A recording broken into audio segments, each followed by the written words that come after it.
اے اللہ ہم پر رحم فرما، کیونکہ ہم پریشانیوں کے سمندر میں ڈوبے ہوئے ہیں۔ ہم خطا کار ہیں، گناہ گار ہیں، اور اس حال میں بے خودی کے ساتھ بھٹک رہے ہیں۔ جس کی حفاظت تیرے ہاتھ میں ہے، اس کے لیے مرغ اور مچھلی بھی محافظ بن جاتے ہیں۔ نادانوں کی باتوں کا بہترین جواب خاموشی ہے۔ انسان کا جسم تو مچھلی کی طرح فنا ہو جاتا ہے، لیکن اس کی روح ساتوں آسمانوں کو اپنے احاطے میں لے لیتی ہے۔ سچ کی شروعات ہمیشہ سچے انجام پر مدنج ہوتی ہے، اور جھوٹ کی ابتدا ہمیشہ جھوٹے انجام پر ختم ہوتی ہے۔ لالچ ایسی پیاس ہے جسے سمندر کا پانی بھی نہیں بجھا سکتا۔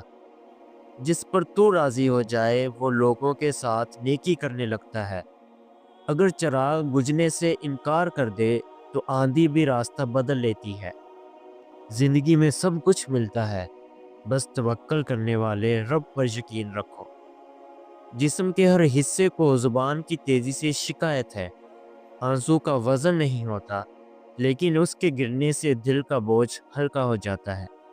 کامیابی کا سفر ایک اچھی سوچ سے شروع ہوتا ہے۔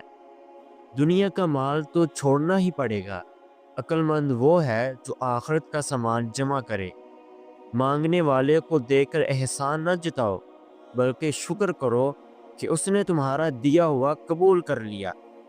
تمہارا رب جس چیز کو تمہارے قریب کر دے اس میں حکمت ڈھونڈو، اور جس چیز کو تم سے دور کر دے اس پر صبر کرو۔ جس دل میں دین کی روشنی ہو وہ دل کبھی مایوس نہیں ہوتا۔ اگر بھروسہ کرنا ہے تو صرف اللہ پر کرو۔ صحیح انسان اور صحیح وقت وہی دکھائے گا۔ اللہ سے نعمتیں مانگنے والے یہ بھی یاد رکھیں کہ کائنات کی سب سے بڑی نعمت اللہ کا قرب ہے۔ لوگ جتنا بھی دل دکھائیں، یہ یاد رکھو کہ اللہ کے بندے ہمیں توڑتے ہیں تو ان کا توڑنا ہمیں اللہ سے جوڑ دیتا ہے۔ وہ روح کبھی نہیں مرتی جس کی پیاس قرآن پاک کی تلاوت سے بجھتی ہو۔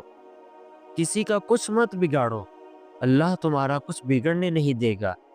جب معاملہ اللہ کے حوالے کر دو تو اللہ اور اس کے معاملے کے درمیان سے نکل جایا کرو۔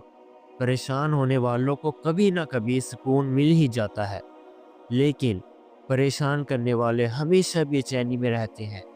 دھوکہ کھانے والے کا پیٹ تو بھر جاتا ہے، لیکن دھوکہ دینے والے کی بھوک کبھی ختم نہیں ہوتی۔ زبان کا زیادہ چلنا عقل کی کمی کی نشانی ہے۔ عقل مند آدمی سب کچھ نہیں جانتا، صرف بیوقوف ہر بات کا دعویٰ کرتا ہے۔ جو کیل اکھڑی ہوتی ہے ہتھوڑا اس کا مقدر ہوتا ہے۔ حکم تو نفس کو ماننے کا تھا، لیکن ہمارے ضمیر مر چکے ہیں۔